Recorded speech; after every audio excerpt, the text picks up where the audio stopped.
ประเทศวัดใจคอมคิดตาหุยเตเวียวินลุงเสนเกมเราฮีปาในปีโอฮีมีปีหัวดิ่งนมจันดิ่งอุฮิเตปาเลทนมตะอินอีออนเอจะสุนุนในประเทศวัดใจคอมคิดตาหุยเต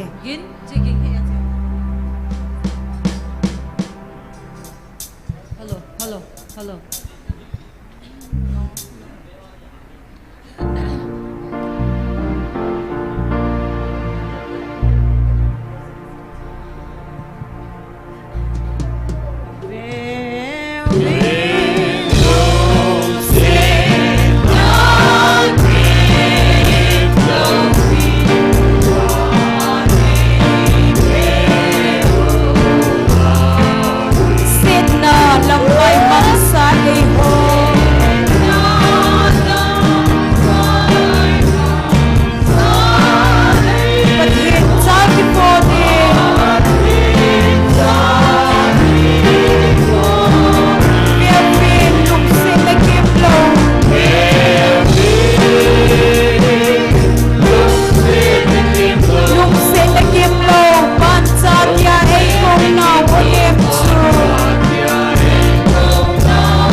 khodeilai achome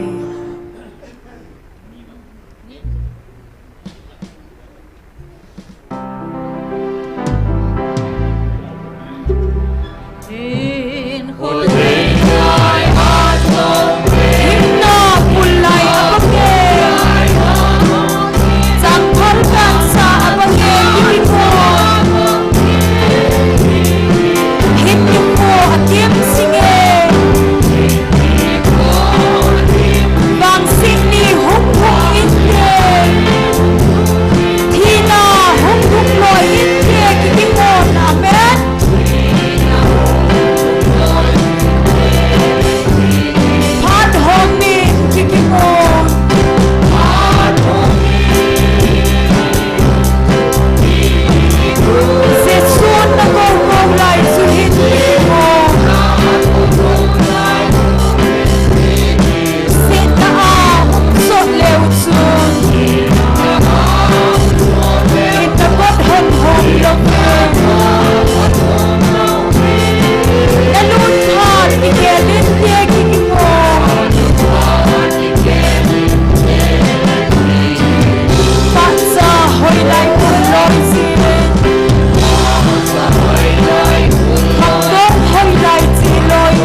pa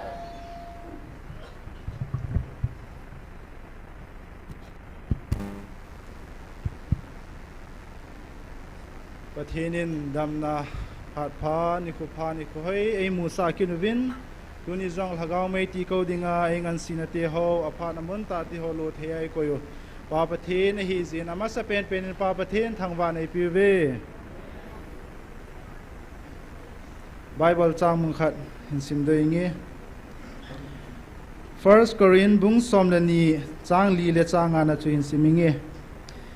Thilpi chan got chom chom tam ta hi a hi wangin lhagau khat se ba wa hi chule lhagau got chom chom tam ta hin a hi wangin pakai khat se ba wa hi atu thing is simna wa pathin bon chaw wa dingin phathei bu pi taw han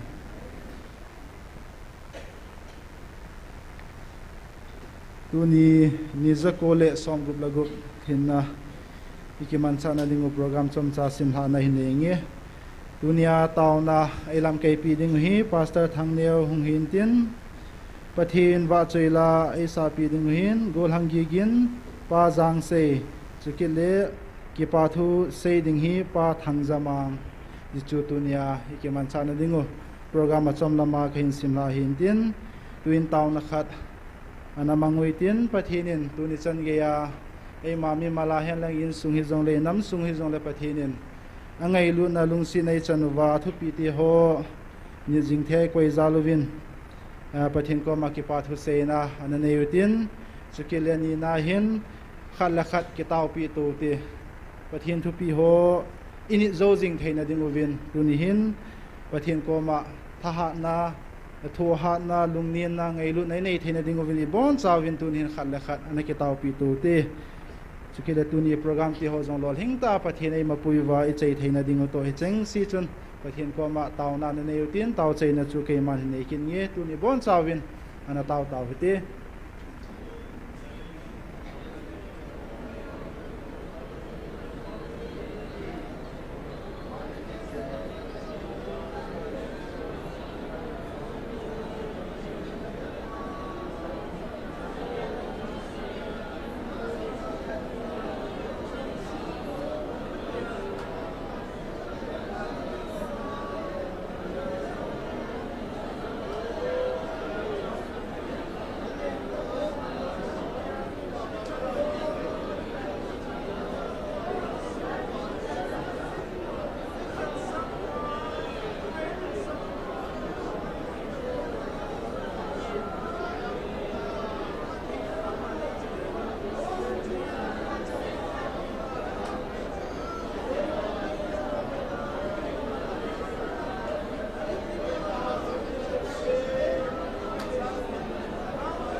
ga ki pau ve pa na cha nei ngei lu nei lung si nang ma nei chan zalwa ta sa hagawa na phat the na sim sen lo nang ma nei chan ho nang sunga ki pa thu ka sei na ho hin ona cha te khala khari ki taw pi tu na ti ho hin malama program te nang ma lol hing ta nei che sa diu ngai cha ka thum na ka taw na ti ho zo silung se nai san pi wa phat the nei bu pi ding win ha chu nung na ja ji su na me na khong taw khom ve amen tun program abana chalui tin pathian wa choila sadingin gol hangi gin aman hong san tin aman hin sa zo zo le ki pa thu seiding pa thangjamang aman phat hin la ding aman phat hin la zo zo le pathian wa choila hin sa zom dingin pa jang se am ho cheng thum chu aban ba naung ki tha dingin mo phat ke hin pi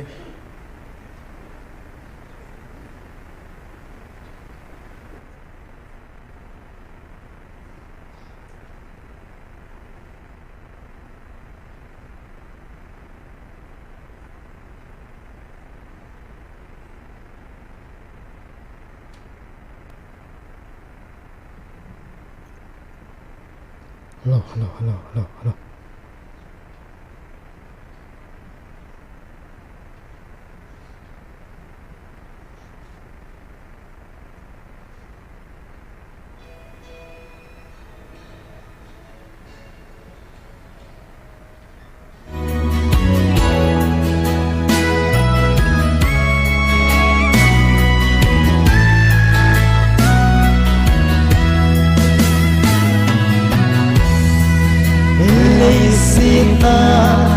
Kim gan thế na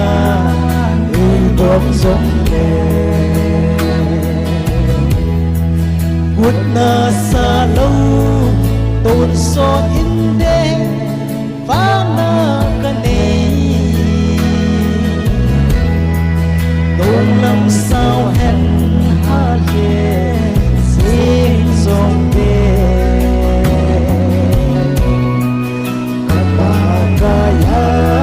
dingin pansin lagi anvong kapan lingka kangalage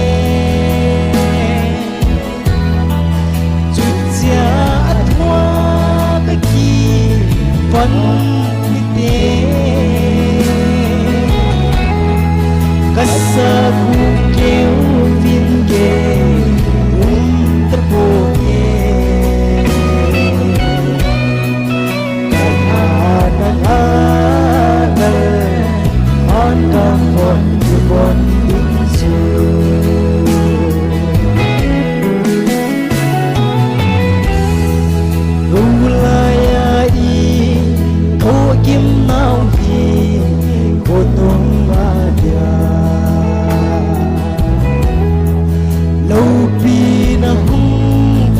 lăng đinh to để thế lâu các dân đinh du tu ni cả hết diện tài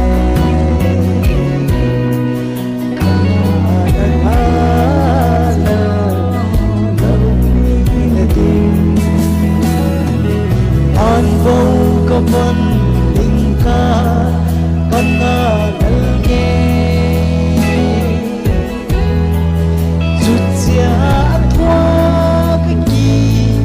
vẫn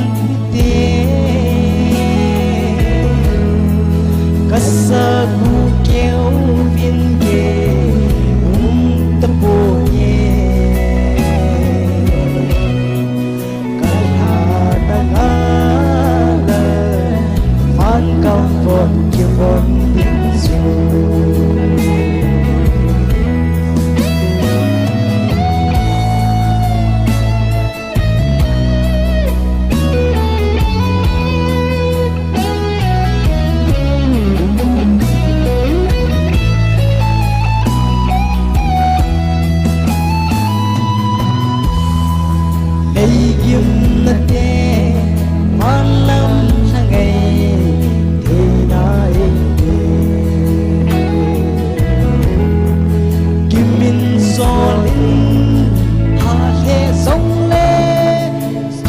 rồi lâu đình hất dẫn đến su tu na dòng về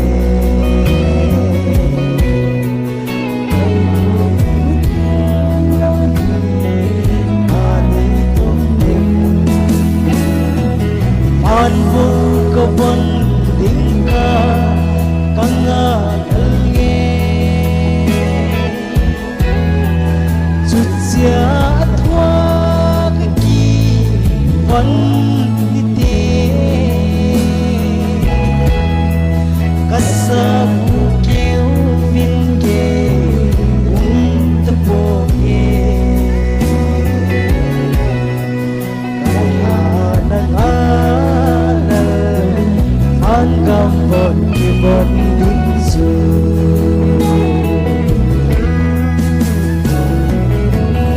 ke pecha seperti pakai bupi tahu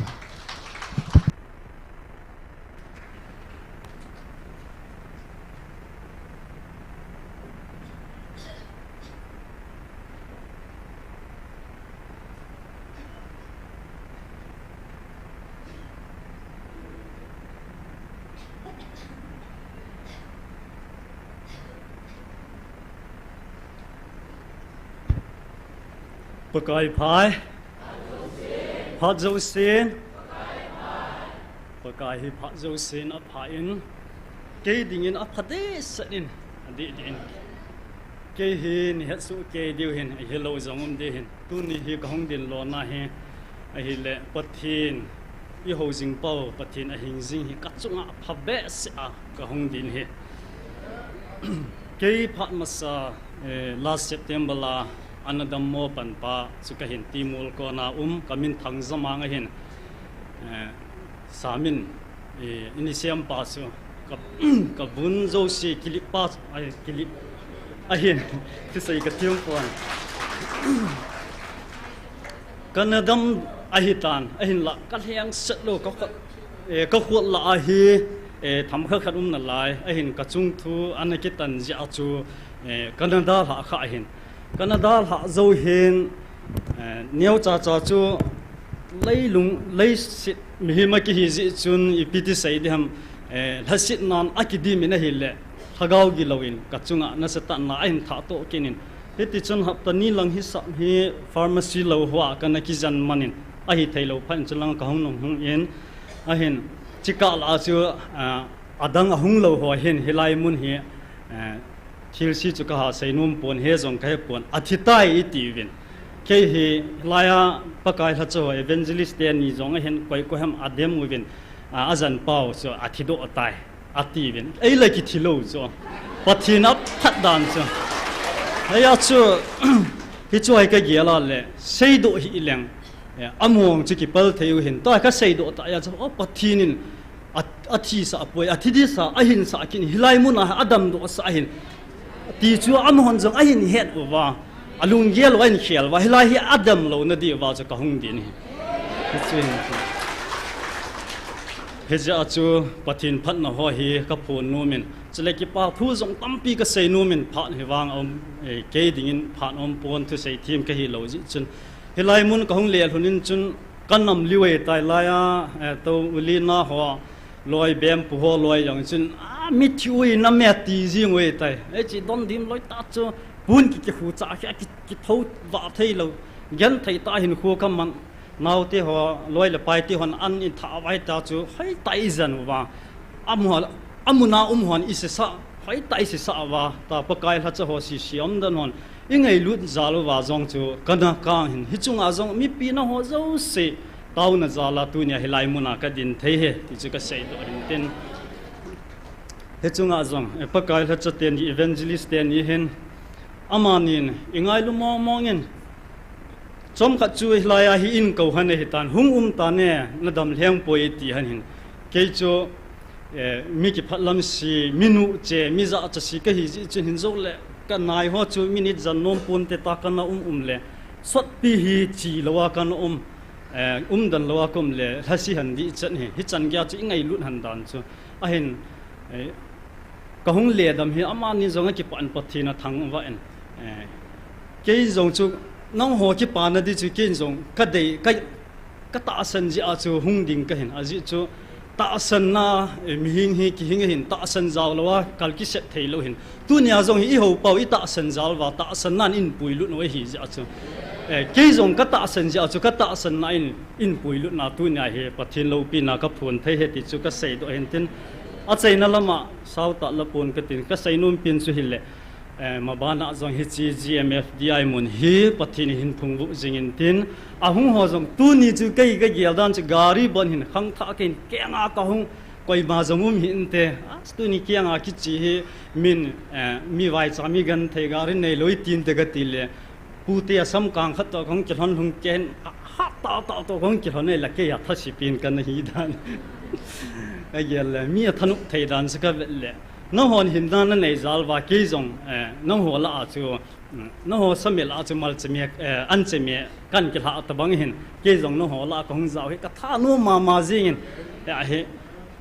thu hi bia say đi dòng cái tì lệ cái bà bé sen cái phát lâm tổ cái thù lệ cái gì nó đâu hiểu mắng thù cái dòng lệ nó hồ dâu xì dòng mà ba na phát thìn na bu hành lang silai muna amdan ho jong pakai la cha ho hanlang loi la pai ngai chang ho jong pathinin ama kwa ai ma pui jing bin tin hilai mun jong pathinin phungwu jing tin a vialin chile evangelist ten jong pathinin ma pui jing hanlang hilai un zo si pathin ni pakai ni khuting le ai ho jong ban gama anaki mutu ding ki ne min pan anala jing utte ti cha sei na kan sei do hen tin sei hir sei valuma le pakai minin ke ngai da mutin ke ma phat chan chu tan te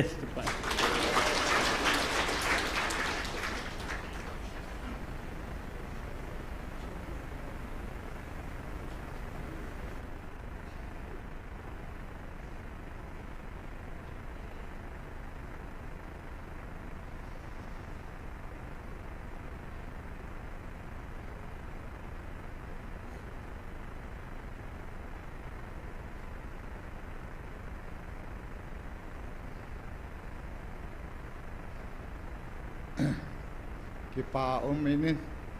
pathin wa chaila sadinga guna kang thei jin lam kai ho chunga pakai minin ki pa tu kan pungin mi pi ho zo se na bon chawin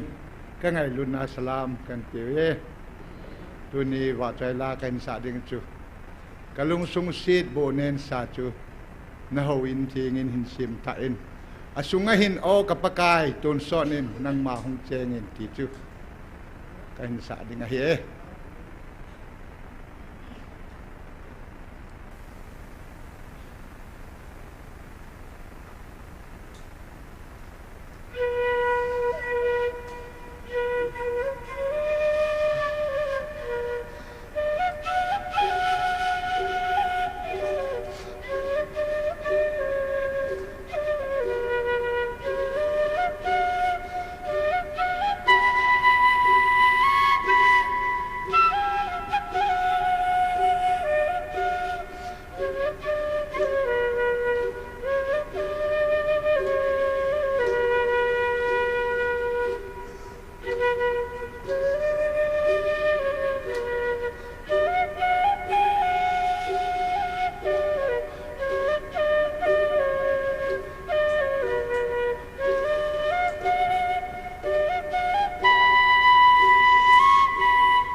ประเทศนี้ประเทศบุตรติดข่าวให้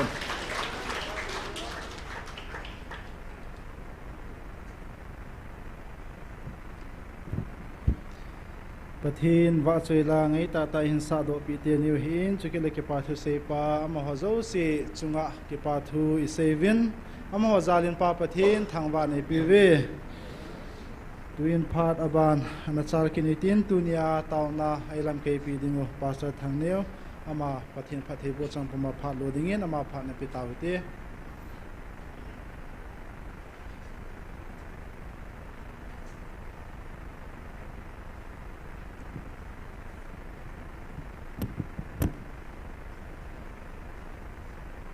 คริสต์ไงลุนนาอิน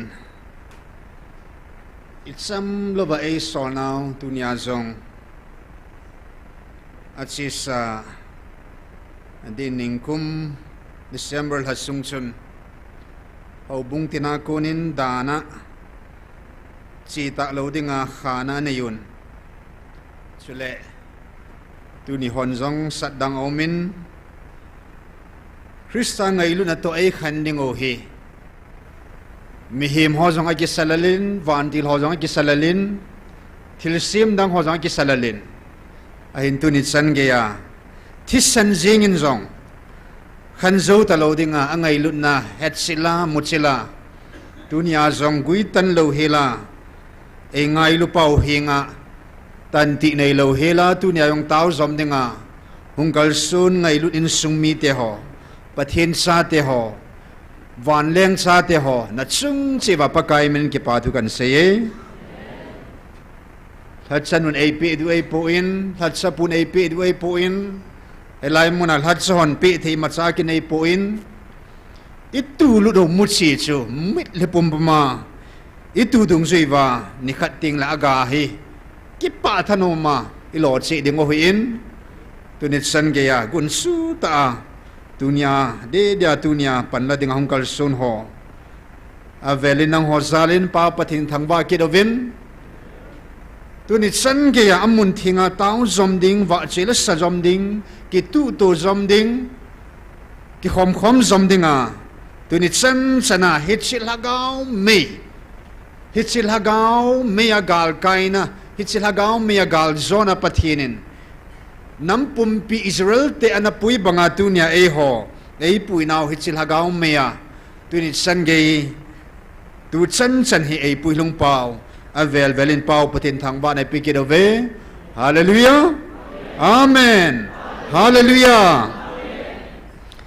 isu hal na tagomin patin umchan pha e hilo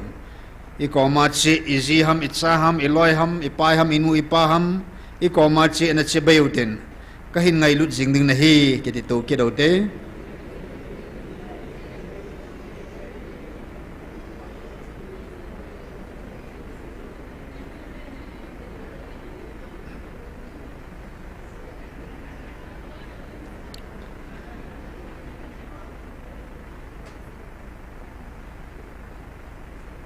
Hetsimun tinga gal masangapat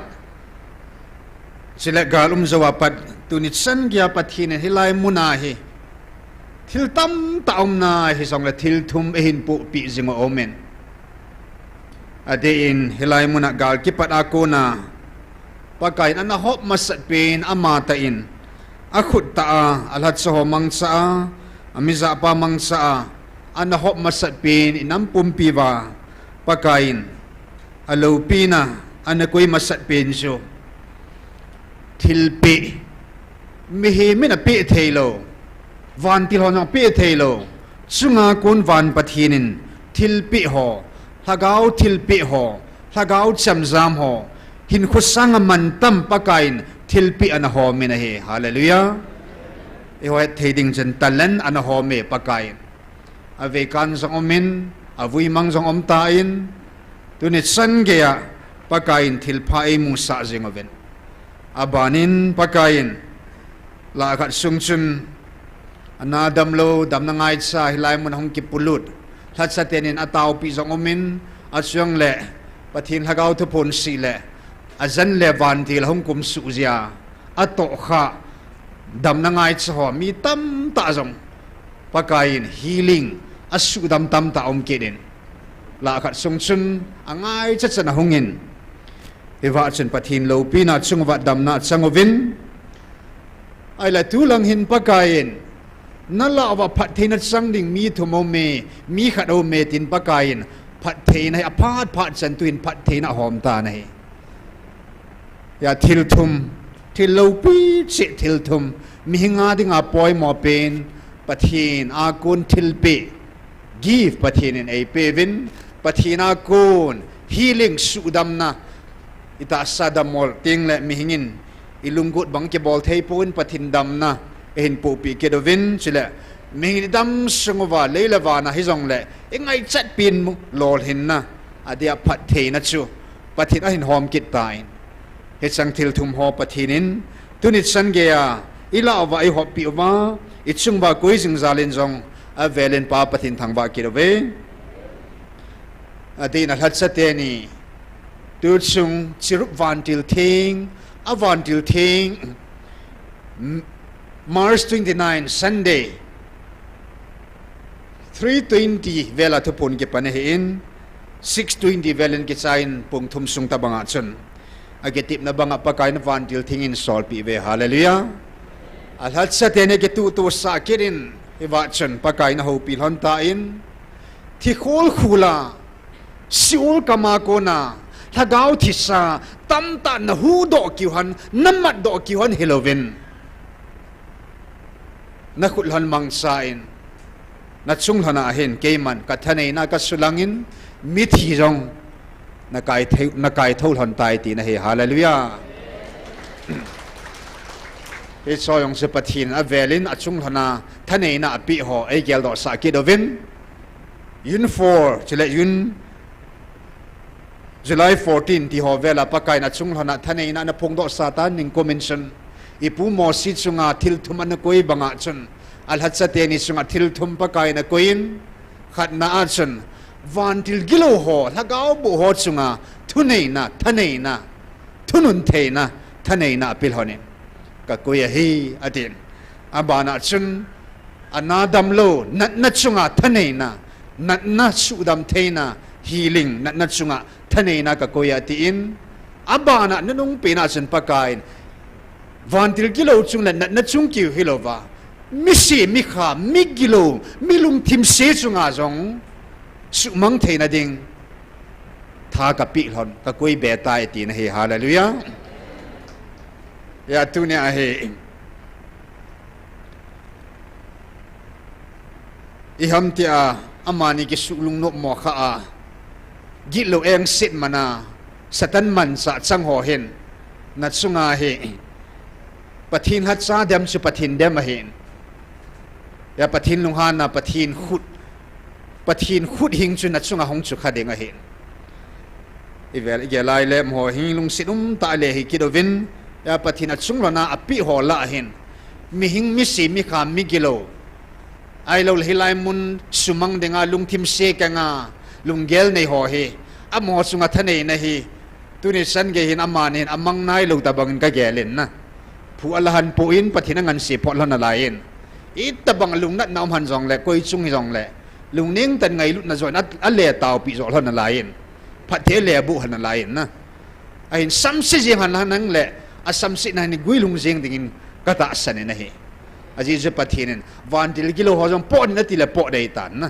anadam lo chunga jong khut nga mai la na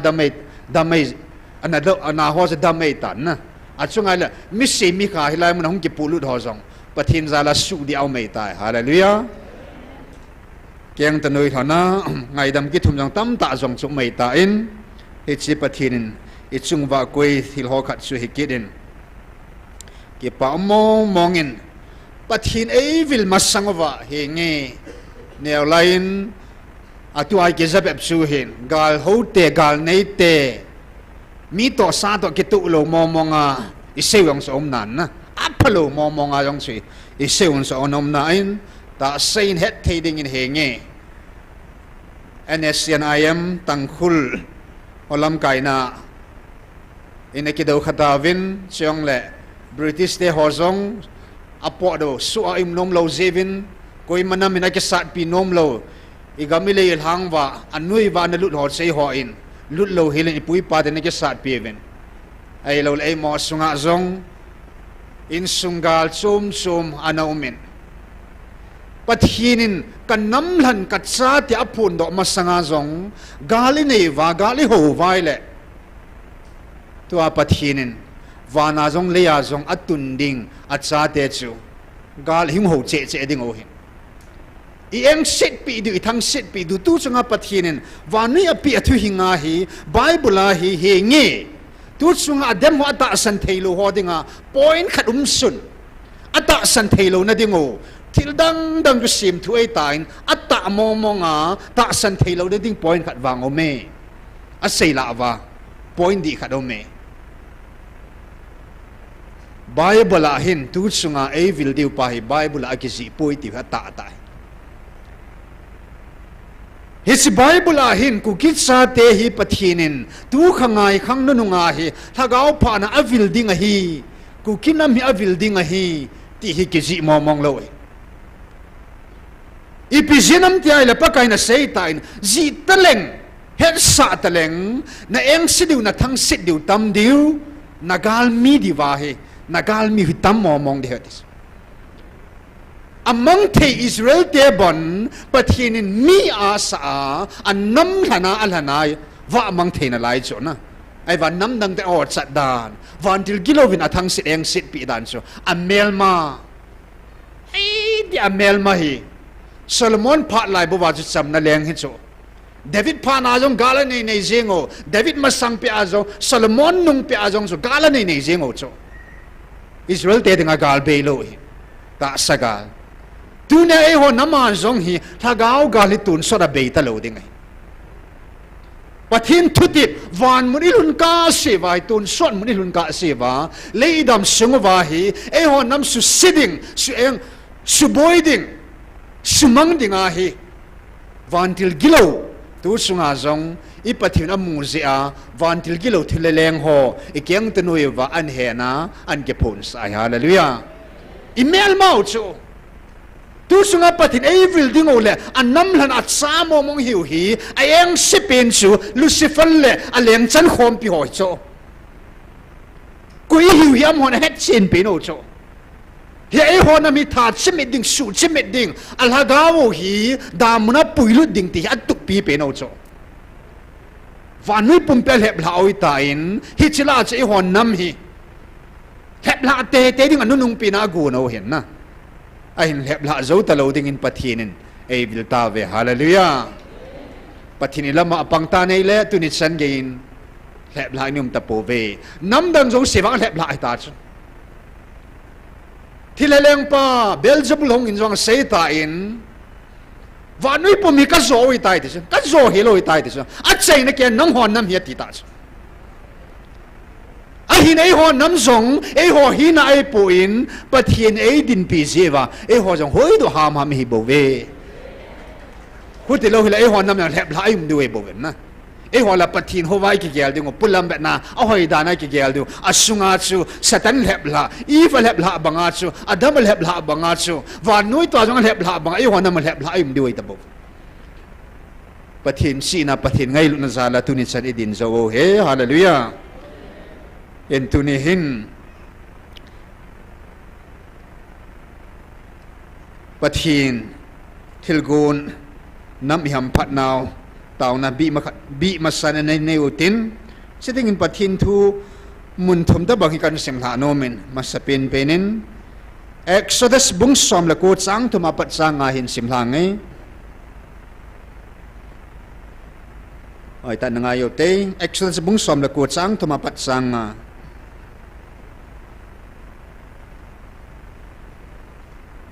sang thum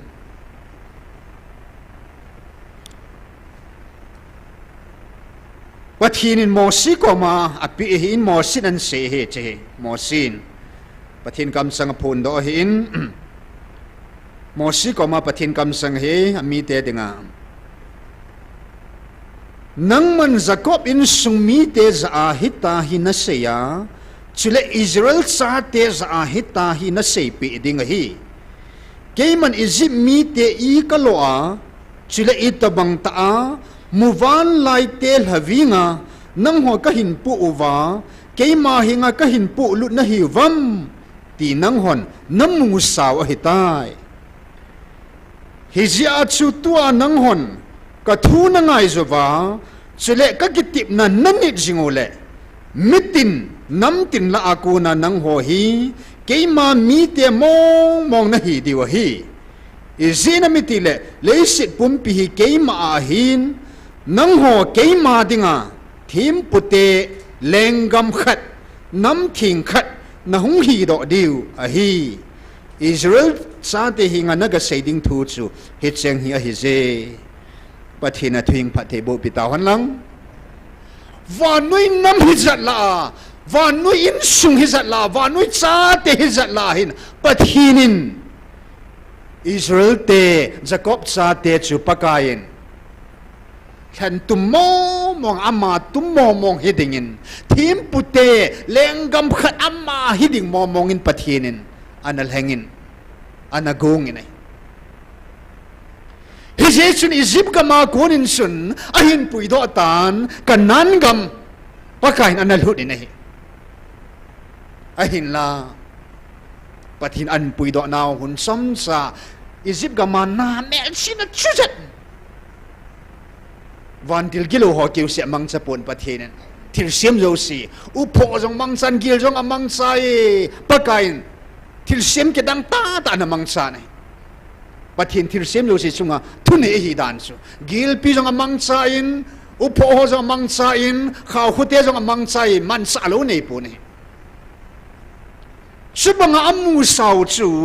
mo si alam kai pau sinai mola pathin to ki mutwa dan thu som agala lai ta in ni som li kila en lo tui don lawa aga uma pathin to ki mutu laya chun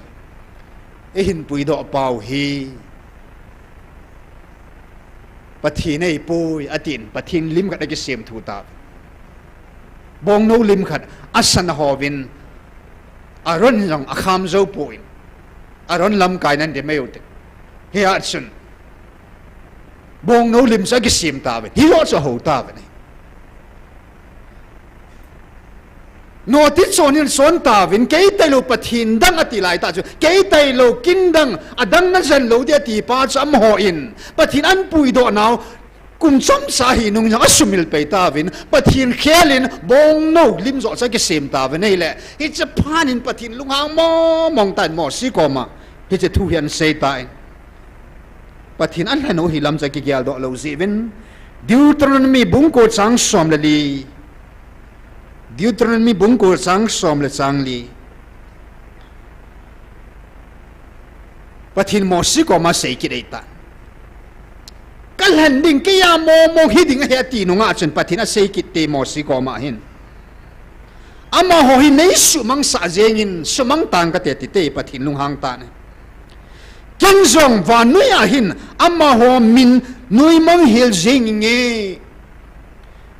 nanga kunin kei man amma ho sanga ha zole nasazo nam khat sim do na nge ati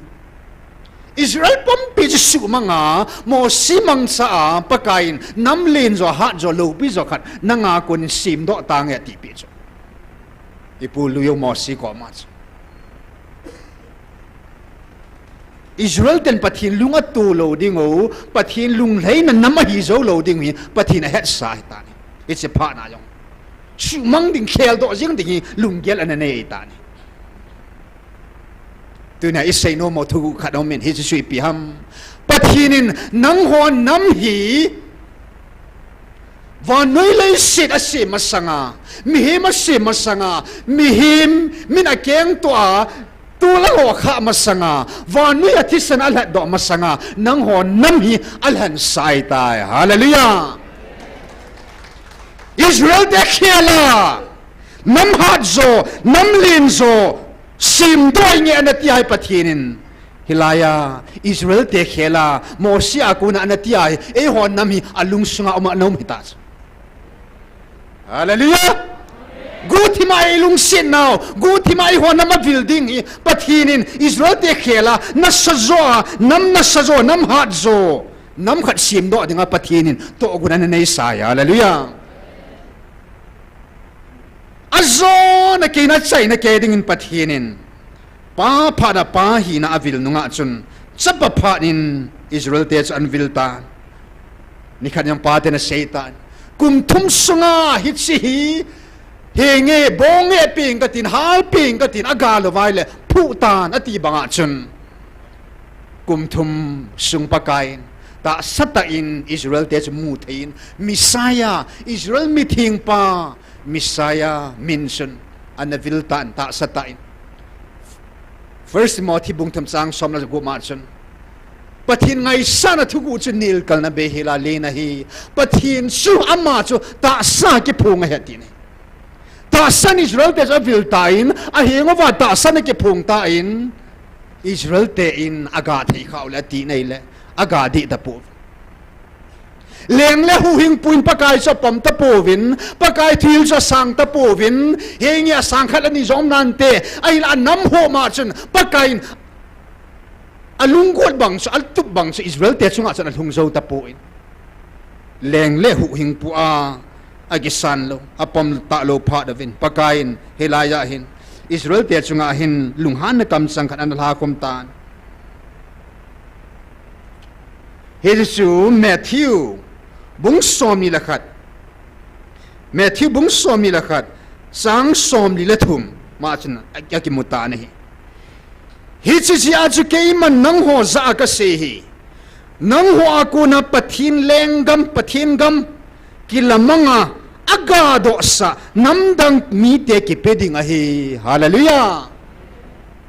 kum thum sunga ga thailo pharin kum thum sunga jong koi hi head do lo phadwin kum thum sunga jong alo sal naw alung ta naw alunga khel de lo phadwin thing phung sa ga lo phanin pakajin aga do sa ding namdang khat hi pathirin hilai muna jong hi cha sei pa na jong hi pakaji sama lung gila hi e hon nam avil ding le e hon nam tu par e ga di hi pathinin to oguna gun sai tai hallelujah kum thum sungan nang hon nam nagalo phadwa nang hwa ko na pathin gam lenggam kalau pina sukila manga aga do sa ding e ta san thei ding e lung lei sa thei ding ke man nam dang mi te kal handing at sung ba kalau pina ka koi ding ai ta hallelujah a hong che dai le tu khang na nung ngai lu na khanga May 13, 2023 hechini khochen pathin laga amma ta in avan lal tong na dal ha in van til gilo ho jang mang chatalo helin lagao thing amma ta in akam sang out changin laga vinai vil ta ve hallelujah Evilovin hichin nam dang khat nam na sajo khat hat jo khat keman ka sim ding amo sunga ka koi ding he ti chu ku ki cha te chunga ku ki nam pi chunga sun pathinin al hagao alo pina chu pathin Israel te khel chun Israel te akhel me hilovin anunung pina chin heta e ki tu to savin hichi van noi pompi van noi mi ten athang sit hil dingo Israel te ho jong koi nam hi jong le athang sit hil diu hi ai eng sit khop diu athang sit khop diu hi e ki tu to sa ta sa Israel nam mi te chunga thagawa nang ho hi ka vai hop khom pi dinga ka han do nei ta ve hallelujah hallelujah e ho nam sang nam sung nung zom ta lo pathin sa te changa chung nung zom ta lo hi pathin bo van lal to na to pa pathin bo ichung wa me ilu chang wa ma bo he iki ka ba koi ma mom lo he van ti hoin ki zep thei lo ding mi him ki zep thei lo ding pa go lo ding sa te ta ve hallelujah ipa ma bo hi bo cha dang mom lo he ya tunia pathin ei ham phat naw pathin wang bo it san naw tunia Israel tekilet sadan daro chung Baptist zone lampi simning pa na sang po ve akithu pi sadan so kapau Abraham omna Abraham sun la pa ka hive akiti ai ni pau pakai sulung hangin adon botain hichi Abraham ka paum nai ti vin he chi sung wa ku na zong hi pathinin Abraham sun la pa zong asu do sa the hallelujah sung zong chu Abraham sun asu sa the ai le dunia pathinin sim tila ku na na gung sa at sa te chu pathinin Abraham banga ta san to ai te ka ta ve hallelujah Abraham sun la pa mo mo pathin sa te mo mong Israel te khela al han do nam mo mong chu at sa mo mong chu hita ve thupi mo mong in hi pathin ei go now hi chun in sung thodola mi pa ding chun Israel te pathin tu pun satan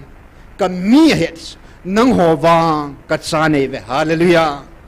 ami cha va mang thein al ha mang thein cha wang chu mang tha lo di hete chu hallelujah na zia zona la na da the koi ha cha da the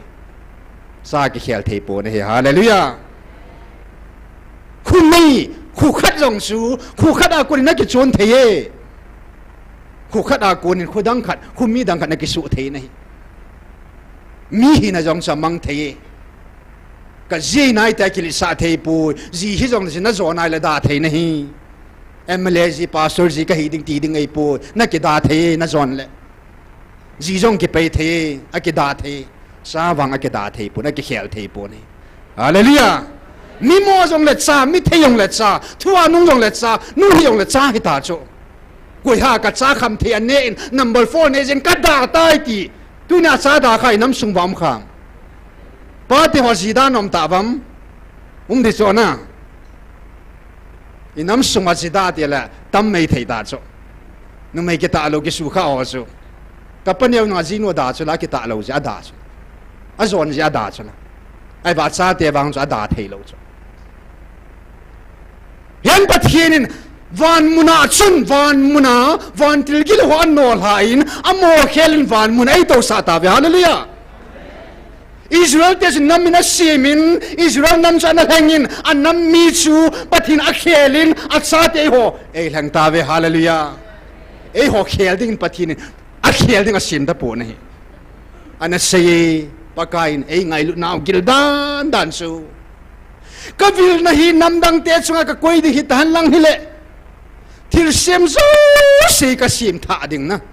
ka ngai lu na ka sa hi na wang nong ho chunga ka koi tho tho dia ti cho avil din cha hi na chu koi madang mo mong wa noi le sit mang hi lang lang thil mo mong sem tha long lang ka vil din ka ngai lu ka cha chu nang ho ma ma hi na hi di ha ti cho khel po nge ti na hi ke se poi pathin ha gao thu pon i ngai lu naw a khel pi be hi hi na pa pon do na ka se he chun tu ni ni khuin pathinin ei ngai lu naw a velen ki pa thu seutin tunia pakain hagawa ei tun na hoi lo pi be se het te po ve hagaw mit wa na nei ngai nei ngai ta in hagaw na khang nei ngai ta in he chun pathin ei vil now pathin kam sang pathin ei ho pi now athing pathin in ichung wa to gun anei ho in nam pum pi bin i het the na ding ovin pathina kun het na pathina kun si na chu ki thu mo te nam pum pia ding i ki het theim nai po ve he zo nai po ve pathina sei do cheng si ho be apun do cheng si ho be agun ho an sei do cheng si be hi inam pum pivin i het thim theina dingo ha be zong lo la mang zong lo he la a hi na banga pakain mi thing polin mi hon pakai go ching nei ngai tu hana ti banga pathirin wanui a pi a thu hing le tu ne kam sangai ho pi now thuta thu hing thugu go ching ninga pathin ei ngan sewi tai hallelujah he chin i lo pi now hi pakain i chung wa ei koi pi thilo e hon e kol cha khe wa ei ho ku na hi ga tam ta su do theina dingin tu hin tauna ana nei tin kan phon bangin kan sei bangin i tauna diu ki chu Israel te sung jing ki sanang pathin vai ho pi ding ai hano ta chu ei tu naw sang mo mo ngai ta hin hagawa si na hagawa het khanai thu mo te nam pum pi dingin inam pum pi ga pha isu do na ding vin ana tau te tau zo na ke man ningi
Amen. Hallelujah. Amen. Hallelujah.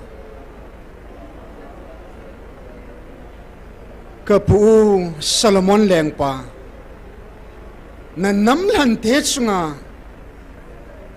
thunei vai hom dinga lenga na tun phanin pakai agi sunglal mamai nam thing chunga vai hom ding cha neu pu hizin na hinga pakai athum tan chi na athumin het khanna thumin na pe nahi dunia ta sa Israel te chunga thagawa na vai hop hom pi dinga nalhan na sa te ka hita ve lung sen ke hor song thagau chi na thagau het khanna thagau thil bol theina tha tha nei pe ventin kanam pi divin jesu menen ka hong tau khom ve amen ngay boni vin khut be nan neu te bi khat tau na na zo ve pakain thule min tu chunga e ho pi vin hin na thing phung su ke ma ka hin nang ho aba na hi vin aga chu na laga bu aga chu heti hallelujah inam sumha gai ga de upa hi lagau tam ta hu hingam ding pa hi ituk pi pen dio hi banui le sit pum pin eutin Israel te bangin pathin ei lengo han lang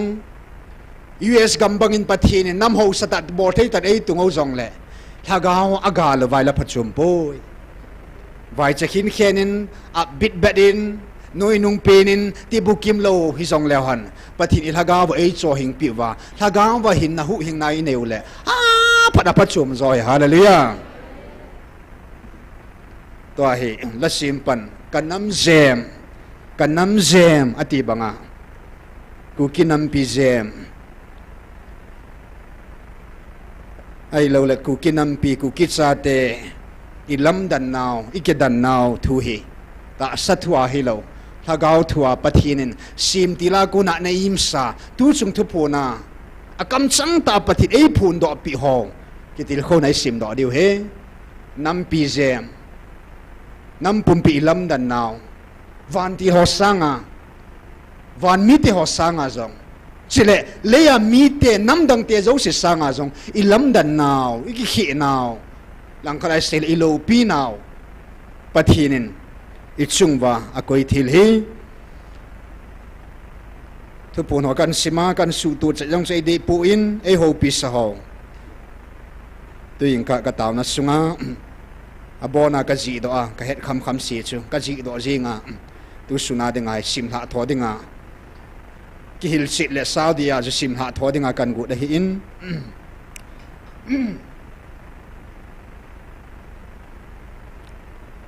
ku kinam pi jem ku ki cha te lamdan na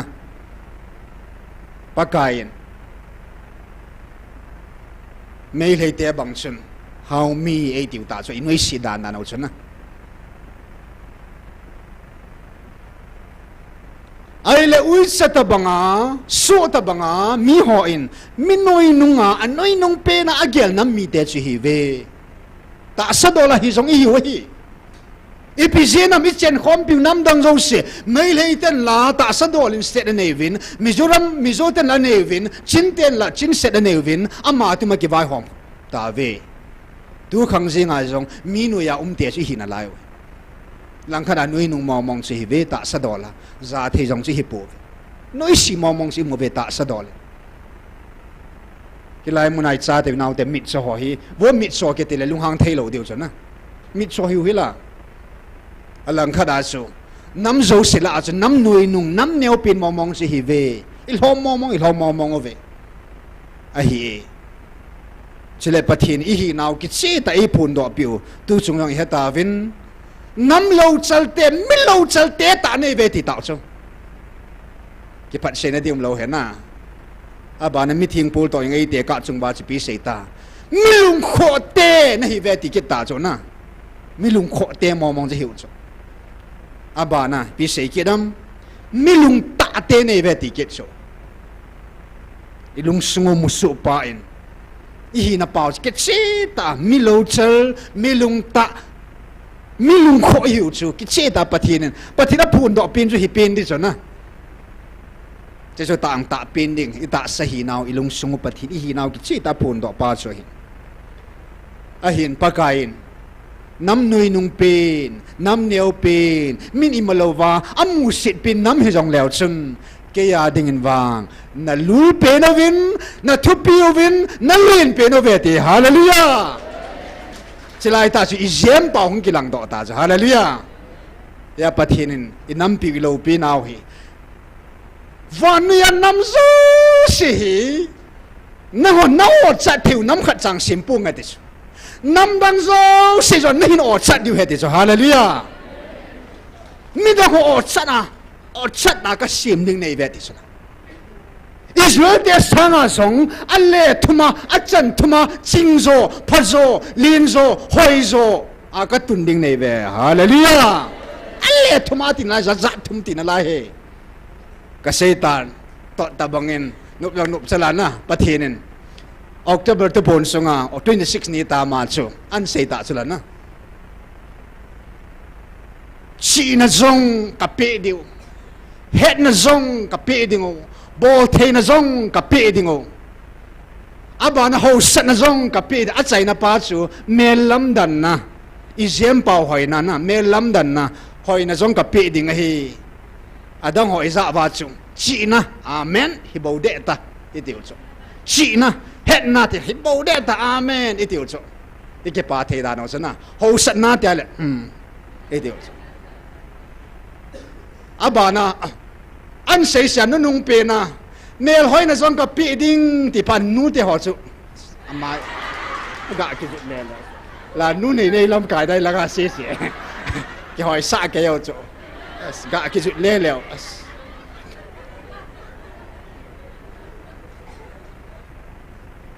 กี่ป่าเสียงนูที่เก็บป่าดิสดูจุเมียมอยกี่เสียง่ายสังดิสที่เวนตินนะเมลัมดันจงนัดซีนน้ำสงว่าขังสมสงานัดตุนัดซาติหัวจเมลัมดันจงเมลหอยนัดจงกับปีดิ่งไอ้อันตีตาจูอาเดียวจูอาดังสิ่งที่อาเมนัดตีว่าเมลหอยนัดต่างลาพันอาเก็บปาเทดันนั่นเอาจูอาดังจงสิ่งจุบังปอยหมดปฏิเนเสปีวานะฮิจะไล่ตาบุจูอาลุงว่าจังดีสักดันจูเมลหอยนัดปาจูนะฮิโลมันนู่นเดียวเมียหอยน่าจะเอาตาอยากนู่นเดียวหอยตาวไหนติดถนนหลักกิโลป้าเดียสังอ่ะป้าเดียหอยกิดทัศน์ดอมโซ่นู่นเดียวฮิติปอดถอนเอาอย่างฮีปฏินมาคู่ว่าเมียหอยน่าไอ้กุยปิวฮีอาคังสงว่าลาอิติติกิสิบอย่างหอยเบียจนดีแต่เราเด้งมินาปิงโลลายหัวดิ่งอาเสียบุโจไอ้บางอ่ะตู้ขังให้หมออย่างฮีอันเมโลฮีมิดวัดวังสุนปุ่นลำมังจะเกี่ยวแต่ปุ่นอลุงสงวังหอยเทมองมองตายนูเตหอจังฮาเลลูยาอลุงสงวังหอยมองมองตาจนูเตถ้าเขาเมียหอยนวังนูเตจังตาเวอตาสันหอฮาเลลูยาอีตุอิจาที่หอนขังสมปัตินันดอนดิววันนุยเห็นนะปฏินินอิสราเอลเดตาซาวิลจงชูเซยุสมนีฮอลเล่เก็บปานาทุปัติดอจงชูกุมสังนี่ลังเป็นชีตาอิสราเอลกับมาเยรูซาเล็มกับมาทิลโซซาจูเอฮอนกุมสักวาลเว็บนั่นไล่จุดเฮ็ดปนโนนะอาคุติไอเล่เอฮอนนำปะทินเอวิลนาวีวานุยาอันพูนโดนได้จงพระจงฮิลุดเจ็บดึงนั่นไล่เอวิลนาวีทุกเอ็นไล่ดิสุน้องหัวก็ไงลุดในทุกเอ็นไล่นะวานุยมีแต่กระเฮ็ดสานายป่วยดิสุวานุยมีแต่อันเฮ็ดสาติงละเห็นอดีตน้ำเลียนเป็นเสียท่านสลานะกำปุ่มเปียไว้หอมปาสังอันเล่ทุมาหัดโซน้ำเลียนแต่น้ำทุ่มกตุนดอหอละน้ำเลียนเป็นน้ำหอนน้ำกินก็ไงลุดบางอันไงลุดดิวนักขอสาดิวน้ำเฮ็ดสินก็เฮ็ดสาตีไงละหินอิสราเอลเป็นอามาตาซาบังนักเกลดินังหัวยามาลากาวบังอันเกลดิงก็เขากับเบปทีนินอวิลกับซากันน้ำมาติจูเกยดิงอาจงกันน้ำมาหินฮาเลลูยาเกยดิงอาจงกันลากาวหินอาหินนะจงปิงอามานะหินปันหูเดียวเฮียฮาเลลูยาฮาเลลูยาก็เซจิตันทิลเซมโซเซลามูเทลาลาอาฮัดเป็น patinin Michael Vantil gar zo zolal momong nei khalo Michael Vantil inungova David nunga adin sabangin atun sorading Michael Vantil gal ay sat pi di pitave hallelujah ta sa zong tu avanoi leng ta nam thanei ta patinin ei hon nam mu theya farao leng pa ne buket ne jo leng pa yong anatung pathini akiman sa na dinga na sim hin na sila David leng pa yung pathin aman sa na dinga anam mi te chung anatu na he tunya pathin e hon nam ki thu pi dinga nam len ta pathin e tun pi ve hallelujah lung nyaw na ding momom lo he thagau tu pun zalo hello ta san lo ho dinga lungim gim kum ding na ki tha nom no cho ku kinama ka pin kha ki si dinga he nang le ke yong ilang amo atam jong ini ki si mai theu chalan na ku kinama ka pin kha mi ki tu mo phung la sanga hola bia ki khantal na sa lang langa ki khanna hat mo mong si nam sungu chu mi naga de la mi ki pun khom se na naga aku ki tiang ki pun khom thailo I pi tiang ki pun khom thailo te na ina mo chu a hin tu ni in pathin ham phat it san now inam zemo van nui khang tu sima anom khalo jong kit talo ding pathina ding nam lul pen nam len pen hi zeven van lal to na to pa pathin sanga len zo chunung zo om pon hi hisi van lal to na sang pen na to ha chunung pathinin alal to na dal ha in koi mana mavil khalo nam len te ku kite nam lul te nam thupi te angai lu nam mi te zo ngai lu na zalin avil tai hallelujah pathinin avil thei nam kiti chu nam lin hi chu nam neu hinai sai lo hele thupi momong hi ya vanui khang thu sima khalo zong kit talo ding pathin ngai lu ko no zakha nam hi tawe hallelujah hi sei pisa kun ham tile ngai lu na kun hedis pa ngai lu na thil je danga kun hi lo I chon phat jewa ko nei po I ho gut jewa ko jong ei po Christian hi jewa jong ko nei po thil to I tu thim jewa jong ei po I taw hat jew jong ei po namile jew jong a je ei po I madang je ei po ngai lu na zal bo hi ngai lu na zala pathinin vil nai chano hi inam piu jem na jem hoi naw I lo pi naw chi I le naw I lul na pau so hi ya Gabriel Vantil hong sunga Satan hat sung pathin cha khasa sim ne ta ve hallelujah thupi momong hi pathin vil na ke ti chikhala thupi na talo he la hi ani na kan koi nom chu hingzil hat sung pathin ki phun na mun theng nei nam hi ta ve hallelujah vana bo mun thing omen leya yong sin Israel tela pathinin mun thing chung nung ana koin tun pathin e hola tu ngeng yalin pathinin van noi mi te namdang te sang I chung nun naw chu pathin ki phon na mun thing nei nam hi ta ve hallelujah na tu na cha te hovin khang son a jong phathi chang ding ten mun thing keima mun thing asao kamu masatai de hallelujah pathin vil nam hiu het jing na dinga mun thing lo pi ta yon sa diu chu stadium sang a yong thupi zo an bol thein law hen na football stadium ho sang tupi zo lin zo a gil zo na sata mun thing yong itu sa te ben an sa ding jo pathin amu masadai ta abana chun athum na kan koi nom chu pathin hagau thing ki phun na ding mi cha deilhan ne I hita ve hallelujah nam dang ta nei lo pathin ki phun na thei mi cha ka deilhan ka cha he de hallelujah pathin gol hang pan mang cha ta Israel te bang chu sung pi ho pu amang chain sung pi akunin tuya pu din adono ve ta satui e adon ho adang chau vin alam vai vin athigam ta ve lam ka kanan gam yal hung pu vin ei ho va sung pi akunin pu lovin an mi hinga mi za pa gol hang pa an mi za pa akunin thagau hin tui hong long do tan hallelujah hagau tui hagau thing mau mongin mang zong hilo vision zong hilo mi hema kon zong hilo hagau thing alal to na amai chamun thinga kon ami za pa a konin sun hin tui chu hong lung do in nang le ki adon khazo sin tunin hin nai nei ta bene nam sunga hagau gil dang cha zo sin dang no na inei ta bene he hallelujah hitta bang mi pathin ke pun na nam dang na nei pun he e hon nam bo pathin ei pe ve in nam piu zem he lo pi naw che pathin lung sit chan naw he alina a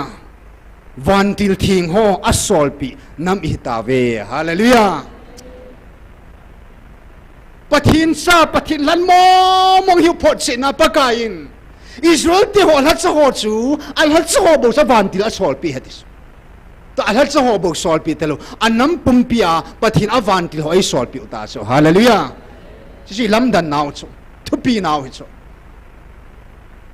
hisen pathinin avan til hat pin Michael van til gar sat dingin pathinin ein sol pi ta thupule het to sa dingin pathinin van lal to na to pan van til ho sanga thunei pan van til ho sang ai po in avan til thing het to sa dingin Gabriel in sol pi ve pathinin avan til thing chirup jong anunung penin iki ho limpi di ven pathin ei sol pi kitave pathinin Asian le ding over avan til thing api nam cha te chu hitave hallelujah thu pi mong thu pi mong so pi ta gil ta na gel na ngai tu mong ngai ding van til ka chu na cho ding hile izat mong man di tam na ya kaw deng pa hong si nga song ki ho aku na sa ho hi pathin kama ko ni za pu vina te tis tao dong sa man i choi sei pon te tis Kru sang man tam jo thuku khong sei pi nei vetin la chu pi dan pathin mu thailo avan ti lo ming jong mang chatlo mang jong mang chalo vision jong mang chalo haga ho chan man sa cho hallelujah haga ho chan man sa cho a thi ho jong abu ho jong ama le gui zo se Jesus mina vana ho jong le ya ho jong le nu ya ho jong til sem jo se Jesus mina dil su a amma hina chi ki phun de ti amma hina chi tu ni sana ki phun ngai hallelujah chi lam dan naw hi in pathin ki phun na thil sim lo si amma legui ta hum ki phun na nam mi te hi ve hallelujah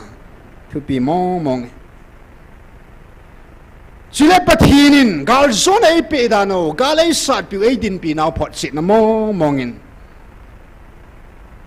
pu mo si tingol siva tingol ho bang chu ta sa tingol hi in ta sa vai hop na hin van til kilo thane nai bo ka lu su ka ki da ai ti bo su pakai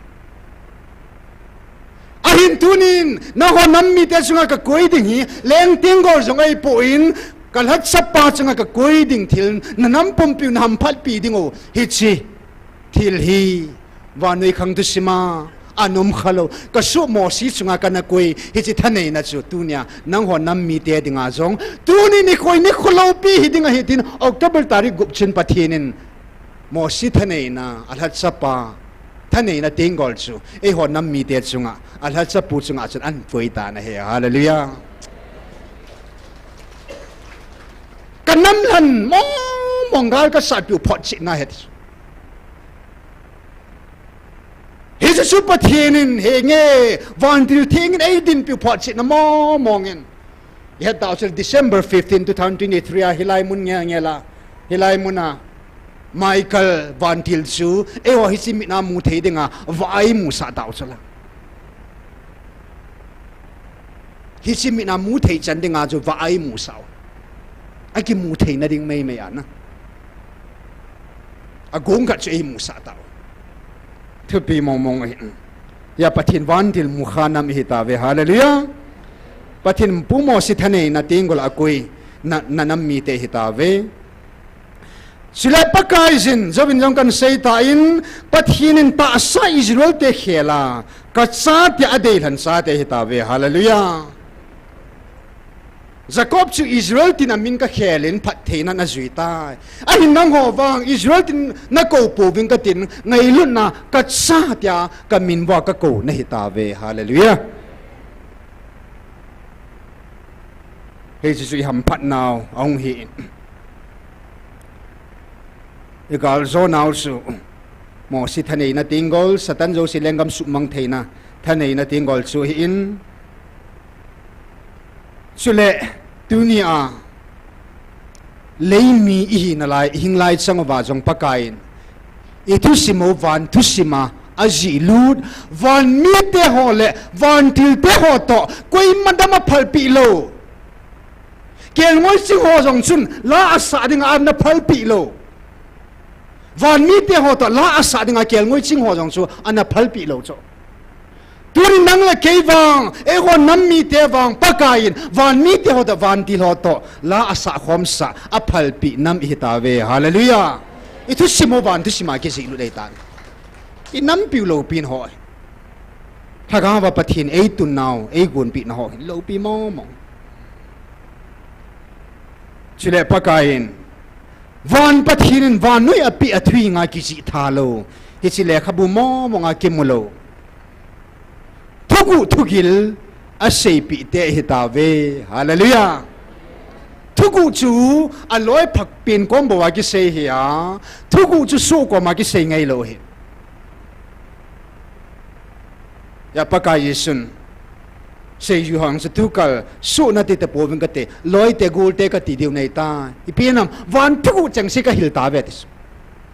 hisi banga tunya pathinin akibo piding awal hom khom pidi hi ta zen pathinin van thugu ho thugil ho koi manama sei pi loi sei pi da ve tuni san ge thugu ho he get ko lang al heng tan thugu it's a bible mo ma ki si thalo na pa chalhonin koi pam khadin he khuba ke ki hong ta pon te ti banga na sabi di lo khada cha ke he ai ti ki hon do ding so chon na kum lung ken ki he jong le ki hong hi ve to i te la ngal lo la e a tu nia pathinin doctorate van noi pum pi thim zil ho zo sin theologian zo sin zil jong le azil do lo di azil do lo ding o pathinin van thu ku chai sei pi ta ve hallelujah man be ya siki jong lut lo hela pathinin ei sei pi ta cho hugu hola hetavin apin ani khu ani dan ho chan ge jong ei sei pi ve hallelujah aphot chi na momong hiu chu avil atsa adei han momong atun momong hiu phot chi nai ta chu apin nia pana kelmui chi ho asile kha thim ho sei yu hon jong an het pha lo he chi thugu chu pakain van mi te la van til te ho bo het het hijichu ananung pena ningkum masa December 5 aba ningkum December 5 in ani khuai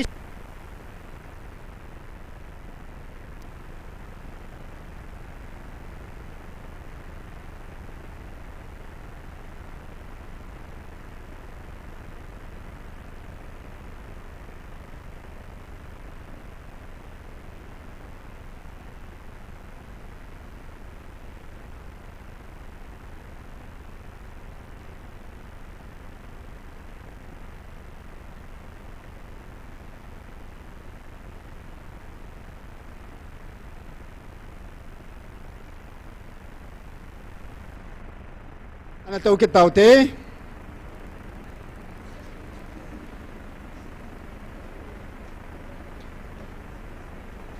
2024 December 5 sun ani khoi sei pi ven 2025 December 4 sun ani dan to jong ei sei tha pi ta ve pathin ei ta san mo mo ta chu thugu sei na the ta ve ti na hi chu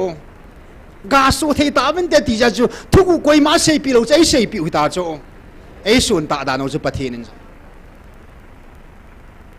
he chu apot chi na mo mo nga hi abana point som na kan zi do chu van muna chan nei te annama lung heya ki si na nei tampin te ihita ve hallelujah anam ma sim dinga lung heya ki sia ke ma bel ping thala atam pin nei ta vetis hallelujah it sang ham phat na chui pium ta ding ham ki je ke pa na hin van ke pa na nei abana galai ta lungmong ta pathin hinga ni khwaza asanga sima pathin wa chaya tau khom te hitave hallelujah wola dinga jong leisit a jong meeting polin kilit sana ti vaile kilit sa mo ka hiwam ti so vanuya dinga recruit nei nam hitave hallelujah koi manam ni kho hi za tau khom lo hi tu na ni kho aza asang sima ida mole May 27 le sang khat hin diu hin na ang lung ni May 27 le tha ap le hon ni kho jat wa ta ko ti le go tu ni hi 966 na aku da 34 na 34 days ba dai ta ni kho sang khat hin ka a ni abanang sa panai pandiu inai hi zong le ni ko sang khat hin na ding ni som thum la ni liwa na he je sunga hi tu ni yang pa te ho khat ahung ma sapin na pangin sang khat ilit ko no ta in ni ko jong si saman lu su ke na yong le ni ko som thum la li sunga hi gui tan lo hi la ni sia pan la jing ding jong kan tim ke do ve ke chi la ka ki ku na chu ni ko za khat tabang awa sunga chu na ni ko sang khat al hin na ni kho zakat tabang ba na chu ni kho khat beng thon lo hila pan te te din ju ka sunga ke ki hu nai chu ning ko men jong sun ni kho za le khat som ni ho thon lo hin ni kho zakat ka dal chu sun ta khom na ni khat jong fel lo ding in sung thi na man alu the ja yong le ka chi tho tho dinga ka ta ka ke al chu ni kho zakat thon lo hila tan lo hila pan te te din ka ki hu na chu ka ki hu na khelam pen pathin ni kho zakat le som ni thon lo vin ka na chi zo ve nai e hola nu phal nu ho bang he ni sia la se chu na thon lo hila pan na hi gui tan lo hila ni khat jong ka chun lo hila pan na hi tam tho ri cho ma he ni ko zakhat jan ni ho be ling mai thei cho ma he gui tan lo hila pan na mo mong na ni khat sia ni khat chi lo che be chu la thani la thum gui tan lo ni sia chi ding ha jap kit cho na tup na mo mom lo wa le ke zo kit lo de cho na tu ba le na zo kit ding he kan tip na nom chu ni ko sangat hin ko nei ta ni som thum la ni li in even tu ni hong zo siang thon la ba pan te te ding go ngo te thim sil ho tai lo na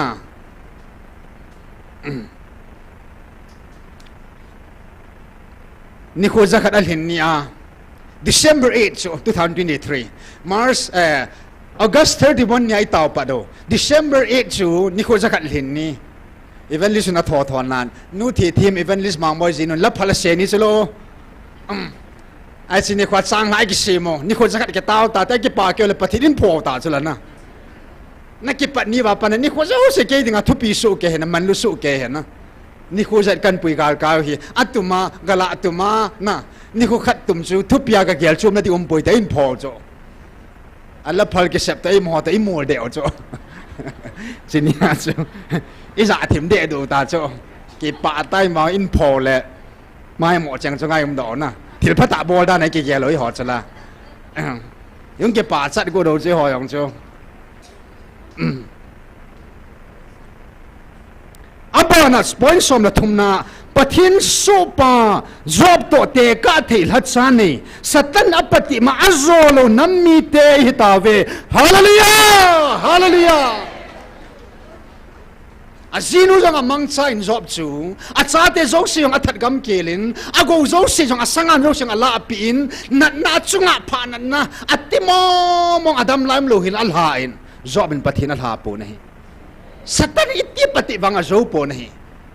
job to te ka thi hachan wi nei kha jigen pa pathin thang ba ve midang te job che pasal hi chong ku ki te job chu no me he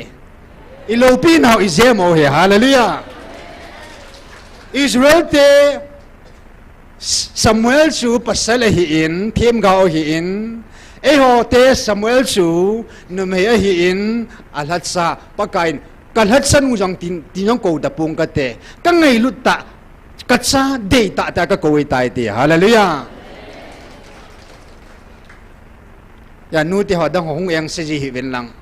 nu me che ke ya ipiti choma ma pang thiam nan ti jiu le hello ma na ke pa pi zo adi we ha pa na ke pa pi do ha so na so di he na ayo pa kai sei ta sila amma ke pa pi chan amman chan nei chan su ta san khat su khat na ta san piai le chan nei khom le he zo hallelujah idem dam sang me yo zong gu thi mai sei sei sang phatan ta sot lewan na phathi le tam chan zo diu chong zakat chang ding hon jong jan ni be chan mai theu cho ai ba pathin bangai gel lo diu he pathin to ke bang ding koi mam lo he na pathin banga lo pi na yong pi lo diu he mi he me he ma jong am hi mi na yong gel lo ko mo nga ye na koi tem khat da na pol jong su pol le silas ta man yong su a china ten thupi ta van til khat banga gel cho khununga van til banga gel ho chun adem pi na pangki ro cho to azong hatsan nu hi na gel te wai phan tin lo pi be san gel ho in to hi alung tu mo pina le pan ki ro cho alle dam pina pangki ro na che chu thilom the van til khat bang le wa na gelo to hi tul cho na nei ki ro cho hi ta bang chum ki de he bo lo ding he cho cho mi hem cha chu cha van til om sa kum de na pathin chu pathina om sa ding he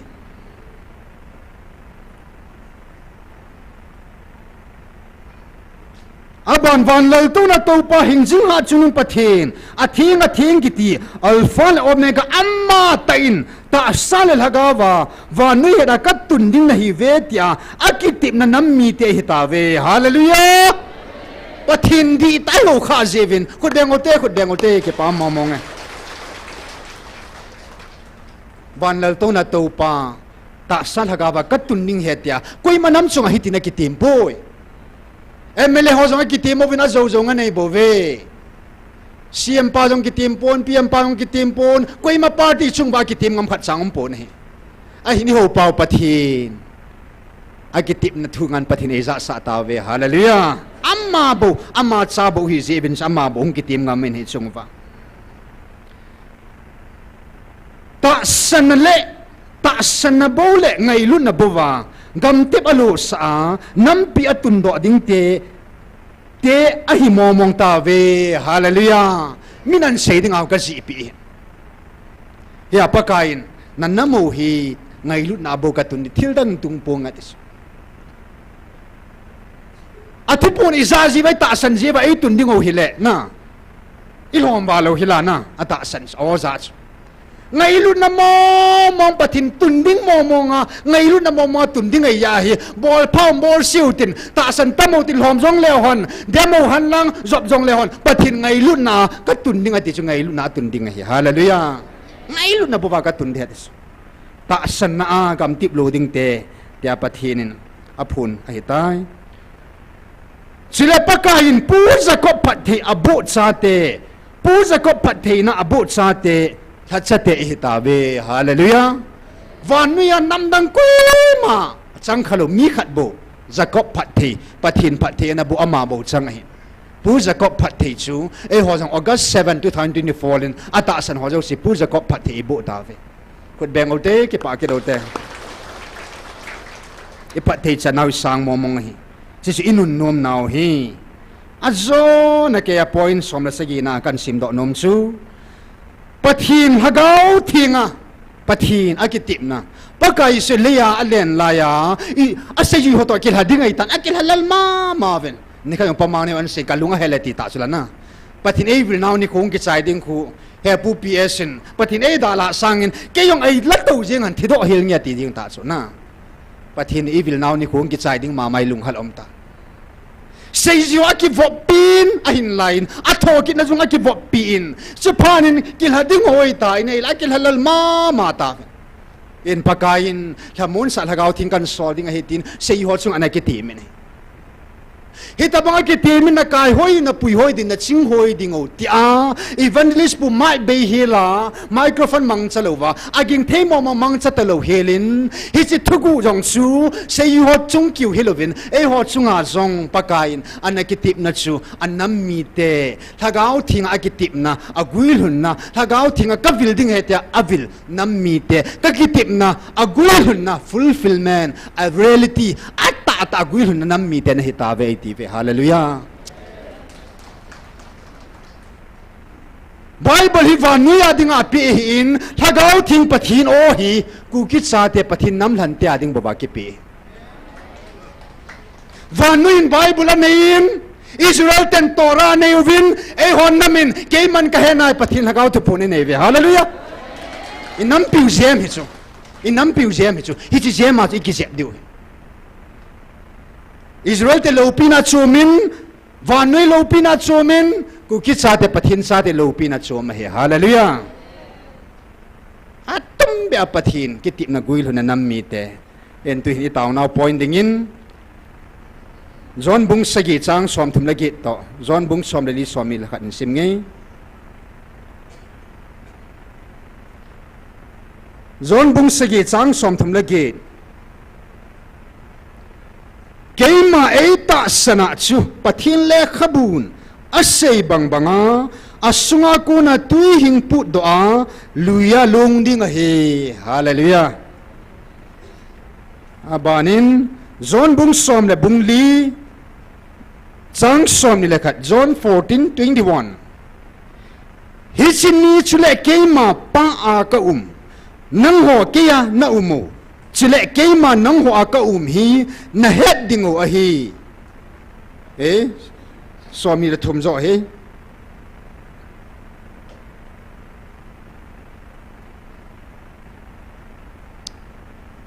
swami la khat ka tina chuna oh ne swami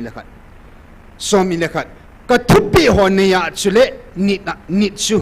ka thupi ho ne ya chule ni chu e ngai lu a hi chile keima e ngai lo chu kapan angai lu ding chile keima ama chun keiman ama chu ka ngai lu na a hinga ka ke phun ding a he hallelujah to bi momong pathin ke phun na hitawe pathin thuti thagau thinga agitip na guil hun na nam mi te hitawe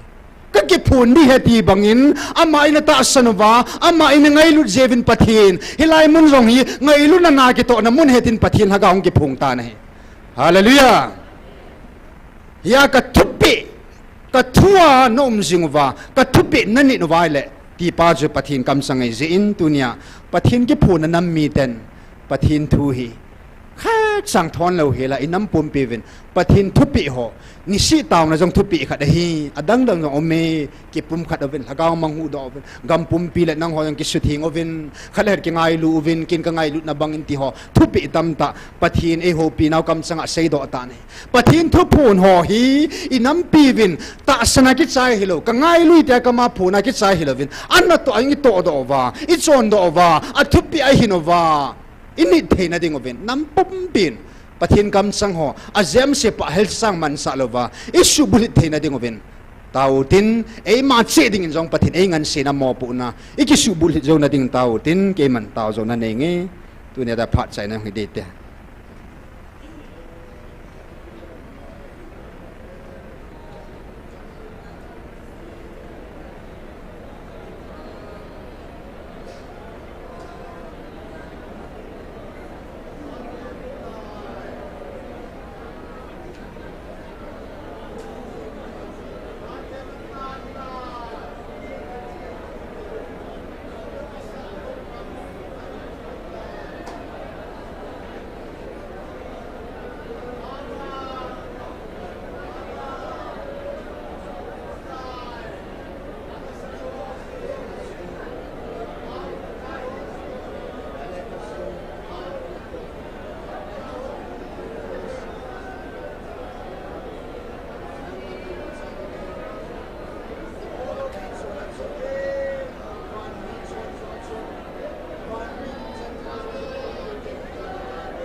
akidal ham lo hela kanam pi wa van mun ka lo na dingo nang sung ka hun the na dingo wa ei dei sau ei dei piu ei hango ka pau pathe na min theng ka thang wa ove ka ki pa ove paka nang ma ngai lut ko na ka chan thei se un nang man ka nam mi pi te awa mang ho khu nang man na hinga ka pui lut ki the na dingo wa nang ma mo pu na ka chan thei ze uven ka ki pa ove pathin ka hin thang wa ove nei pe bang wa chunga ko namo pu na ka chan na ho hi ka dam sungova khang som sunga sibulit thei ding in na lagau thing nei vil jingun lang na lagau thing nei pan pi jingun hu hing pu paka jesu menen ka hong ta kho mo ve amen sutinie je achu minute som kan be he koi tabang alung hang no mo la chai ki cho pi theo he